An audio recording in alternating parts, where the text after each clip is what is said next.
Wagner qui passe en quelque sorte du purgatoire directement au retour en grâce, comme si la milice de Prigojine avait finalement trop d'importance aux yeux du Kremlin pour que l'on se prive de ses services. On commence avec les indispensables de Christophe Carnino.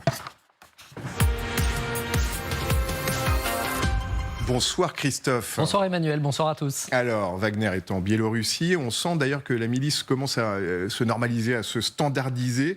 De quoi parle-t-on et comment se fait ce changement ? Alors, ce processus de normalisation, il est analysé par le très sérieux Institut pour l'étude de la guerre. L'ISW affirme que les miliciens restés wagnériens, c'est-à-dire ceux qui n'ont pas officiellement rejoint l'armée russe, ont reçu une mission des plus officielles. Après avoir été simples formateurs en Biélorussie, ils prennent du galon. Le groupe Wagner pourrait supplanter l'armée russe en tant que principal partenaire de formation de l'armée biélorusse. Un rôle plus définitif et à bonne distance du terrain, donc, loin de la possibilité de commettre des exactions, loin donc du rôle initial d'un milicien, ce qui n'est pas pour déplaire au président Loukachenko, vassal de Vladimir Poutine, en déplacement dans la ville de Beloveski, tout près de la frontière avec la Pologne. Il s'est exprimé aujourd'hui. Écoutez. Ну и потом, это же наши люди. Если честно, я хочу сохранить это подразделение. Это настоящие бойцы, прошедшие через войну, потерявшие много своих друзей. Они помогают нам, передают опыт, и вдруг... Voilà, normalisation, au point d'ailleurs que hier, l'ambassadrice des États-Unis à l'ONU n'y est pas allée par quatre chemins. Pour elle, Wagner, la Russie, c'est bonnet blanc, blanc bonnet. Oui, déclaration de Linda Thomas-Greenfield. Elle durcit le ton sur le donneur d'ordre entre Wagner et la Russie.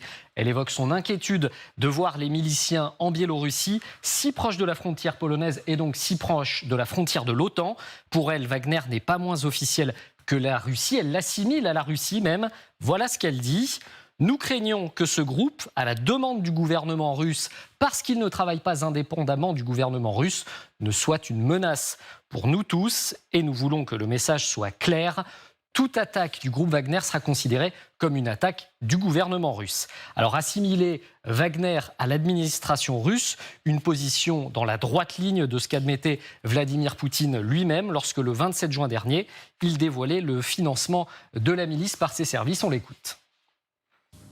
Между тем, хочу отметить, и хочу, чтобы тоже мы все знали об этом, содержание всей группы «Вагнер» полностью обеспечилось государством. Из Министерства обороны, из государственного бюджета мы полностью финансировали эту группу. Voilà, et dernier signe de cette normalisation, de ce retour en grâce, un rendez-vous est même prévu par Prigojine. Oui, dans l'un des canaux de diffusion de Wagner, un enregistrement vocal que l'on nous présente comme étant celui d'Evgeny Prigojine. Le chef de Wagner explique ne plus avoir besoin de recruter de soldats dans un premier temps, car ses réserves sont suffisantes. On l'écoute. Пока мы не испытываем дефицита в личном составе, мы не планируем осуществлять новый набор. Дорогие коллеги, друзья и сторонники, сегодня 30 июля. В настоящий момент время открытия центров по набору пока не определено. Для того, чтобы не было секретов и закулисных разговоров, я сообщаю. Alors, si la voix et les intonations sont bien celles que nous connaissons d'Evgeny Prigojine, nous n'avons pas été en mesure de vérifier qu'il s'agit effectivement d'un enregistrement du fondateur de Wagner. Rappelons que le propre d'une milice est de recruter en permanence pour envoyer des hommes sur le terrain, ce qui tend à prouver que Wagner change ici fondamentalement de rôle. Dernière information aussi, et pas des moindres, vous l'évoquez Emmanuel, selon le Centre de la résistance ukrainienne, Evgeny Prigojine a donné rendez-vous à ses hommes en Biélorussie ce samedi 5 août. Tous les mercenaires de Wagner sont rappelés de permission et transférés en Biélorussie. Des événements inconnus des Wagnériens sous la direction personnelle de Prigojine sont prévus pour le 5 août. Voilà ce que nous dit le Centre de la résistance ukrainienne. Jamais auparavant, Evgeny Prigojine n'avait annoncé sa présence à un quelconque endroit avant de s'y rendre. Merci beaucoup Christophe. Jean-Dominique Berchet, conclusion, le 24 juin, ou le 25 ou le 26, on se disait Wagner est définitivement perdu. C'est absolument impossible que cette milice qui a été mise au banc quasi instantanément puisse revenir. Et les voilà parfaitement installés en Biélorussie, parlant de leurs activités en Afrique, presque comme si de rien n'était. Oui, et ça dit beaucoup de choses. On l'a dit à plusieurs reprises sur ce plateau, ça dit beaucoup de choses de la nature du pouvoir russe, du régime russe. En fait, le régime russe, Vladimir Poutine, ne peut pas se passer de Wagner comme il ne peut pas se passer de son armée, comme il ne peut pas se passer des services de sécurité, comme il ne peut pas se passer des oligarques. C'est un compromis entre tout ça. Il est obligé, lui, en tant que président, d'être un peu la clé de voûte du système, de passer des compromis. Il n'a pas eu les moyens de sanctionner Wagner parce qu'en fait, il en a besoin. Et ce qui est important dans cette affaire, c'est ce que dit, moi, ce qui me semble le plus nouveau dans cette affaire, c'est ce que dit la représentante des États-Unis aux Nations Unies. Parce qu'il y a une vraie menace aujourd'hui, je pense, de voir ce groupe Wagner opérer, donc armée privée, opérer à partir d'un pays étranger, la Russie, la Biélorussie, et mener des actions, pourquoi pas, dans les pays baltes, en Pologne. Et il y aurait, à cet égard, Moscou pourrait dire, écoutez, moi, c'est pas mon affaire. Hein. Voilà, un groupe privé qui dépend du gouvernement biélorusse, qui fait des trucs pas très sympathiques forcément en Lettonie ou en Pologne, ou nous, on n'y est pour rien. Mais ce serait l'affaire de Loukachenko. Il pourrait prendre ce risque, le dictateur biélorusse. D'où l'avertissement extrêmement ferme, je trouve, de l'ambassadrice américaine, disant tout ce que fait Wagner, nous considérons que c'est la Russie qui le fait, et en gros, ne vous amusez pas à venir nous chatouiller au sein des frontières de l'OTAN. Je crois que ça, c'est clairement défini. Après, en Afrique, c'est une autre affaire sur laquelle on reviendra sans doute tout à l'heure. On en reparlera évidemment tout à l'heure. C'est une menace militaire, Wagner. On voit d'ailleurs, il dit « Nous n'avons pas besoin de recruter », ce qui laisse à penser que beaucoup de ces miliciens sont restés avec lui. On imaginait qu'ils pourraient se disperser et retrouver certaines unités conventionnelles. Ça veut dire qu'il reste du monde. D'ailleurs, il forme les militaires biélorusses. C'est une menace militaire ? C'est une force militaire. Maintenant, je ne sais pas quel nombre ils sont, mais ils ne sont pas si nombreux que cela. Ils sont très utiles à l'armée russe parce que ça leur permet d'instruire les soldats biélorusses qui sont quand même une armée un peu sous-équipée, sous-formée. Et donc, ils sont très utiles parce que ce sont des soldats aguerris qui ont fait la guerre. C'est très bien. C'est d'ailleurs ce que dit très bien le président Loukachenko, en disant qu'en fait, ils viennent, ce sont nos amis, ils ont perdu des amis à la guerre, ils sont là pour nous aider, nous entraîner face à une menace. C'est-à-dire que c'est le même discours face à l'OTAN qui pourrait les attaquer. Qui est juste à côté, pour le coup.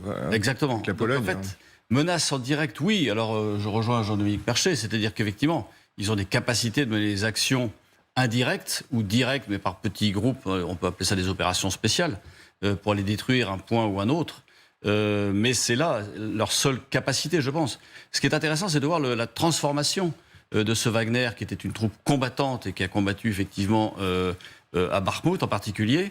Et donc il y a deux aspects. Il y a un aspect africain, dont on reparlera, et il y a un aspect formation des soldats biélorusses qui, de mon point de vue, sont sous-entraînés, sous-équipés et insuffisamment formés. Vera Grantseva, vous allez nous aider à comprendre ce retour en grâce. Il est extrêmement rapide.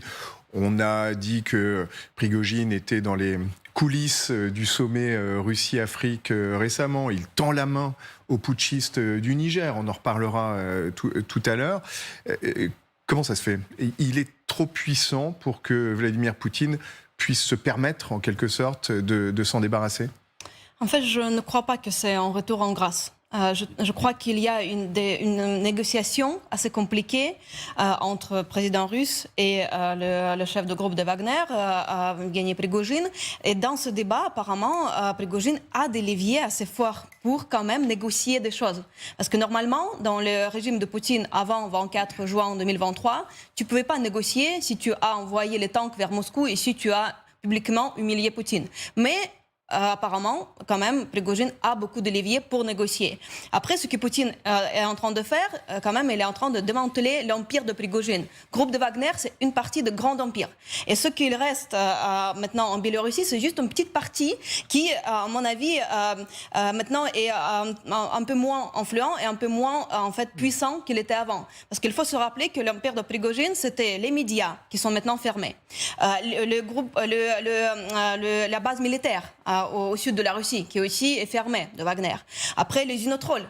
Apparemment, d'après ce que j'ai lu, les trolls qui travaillaient avant pour Prigojine, maintenant, ils sont retournés contre Prigojine. Donc, les ça veut usines dire à que... trolls, alors pour Voilà. ceux qui ne savent pas, ce sont les spécialistes de désinformation derrière leur clavier qui mènent des attaques, des cyberattaques, notamment en Occident. Oui. Donc même apparemment, l'usine à trolls n'obéissent plus à Prigojine. Donc ce que Poutine est en train de faire, c'est de couper Prigojine de ses ressources qu'il avait pour être autant puissant, parce qu'il était très puissant dans la politique russe.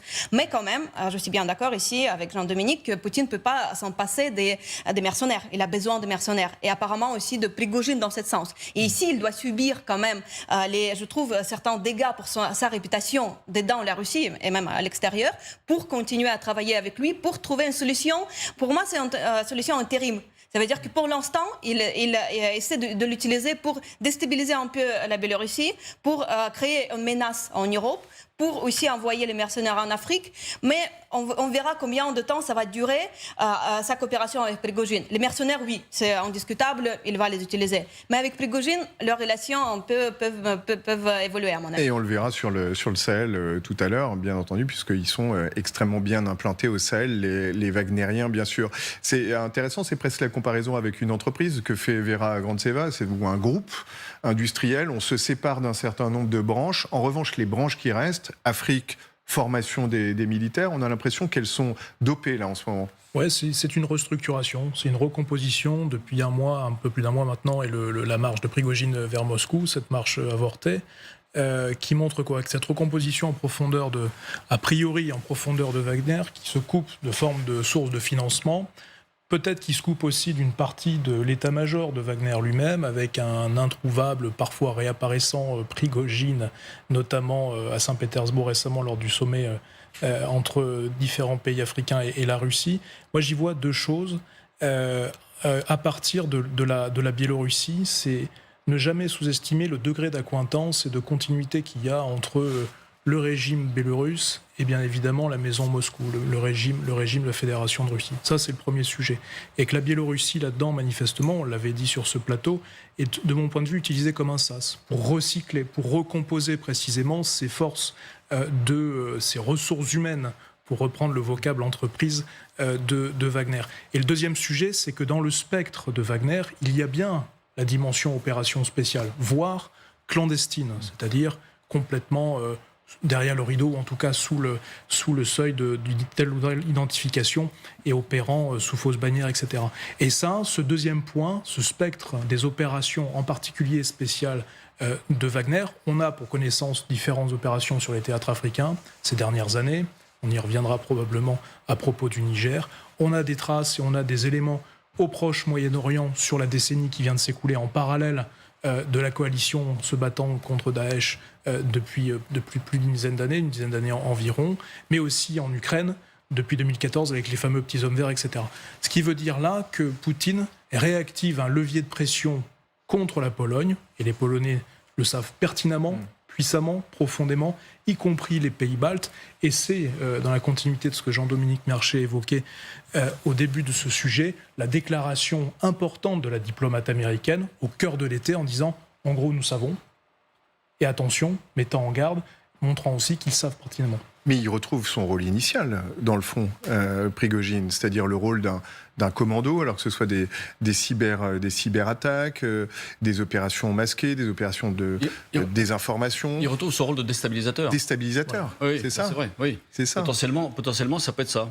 En tout cas, il tient sa langue. Juste, et je vous laisserai le commenter, Jean-Dominique, mais dans l'audio dont on a déjà parlé tout à l'heure, on se souvient de ses éructations contre Shoigu, contre Gerasimov, du langage très grossier qu'il employait. Là, il est beaucoup plus feutré. Et puis surtout, il dit une chose qui est au cœur de ce dont nous sommes en train de parler. Wagner et la Russie, c'est la même chose. Ouais. On va l'écouter une seconde et je vous laisse le commenter. ЧВК «Вагнер» продолжает свою деятельность в Африке, а также в подготовительных центрах в Беларуси. Безусловно, эти задачи, которые будут совершаться во имя величия России. Большая часть наших бойцов находится в отпуске, поскольку перед этим был длительный период очень напряженной работы. La grandeur de la Russie, Ouais. il y a eu une période de travail très dure. Il fait allusion à Bakhmout, c'est quand même une litote Oui. qui est assez étonnante. Voilà, c'est vraiment, il rentre dans le rang complètement. Je ne sais pas s'il Ouais. rentre dans le rang. Il a toujours prétendu agir au nom de l'idée qu'il se fait, lui, des intérêts de la Russie. Ça ne veut pas dire qu'il obéit au Kremlin. Il estime même qu'il est sans doute plus patriote que beaucoup de gens dans l'entourage de Poutine, et en tout cas plus patriote et compétent que les gens du ministère de la Défense et de l'état-major des armées. Donc je crois qu'il continue. Non, ce qui est intéressant peut-être aussi, c'est il semble quand même avoir un problème de ressources humaines. Quand il dit, on ne recrute plus pour l'instant, on verra si on peut contribuer à la grandeur de la Russie, on fera appel à nous. Et deux, il dit, oui, j'ai beaucoup de gens en vacances. Enfin, il a aussi beaucoup de morts. Et donc, on a l'impression quand même que, même s'il reste dans le dispositif, clairement, il a quand même des soucis d'effectifs, en tout cas. Parce que, à la fois, l'histoire des vacances et l'histoire de je ne recrute plus montre que c'est peut-être pas si facile ça pour lui en ce moment. Mais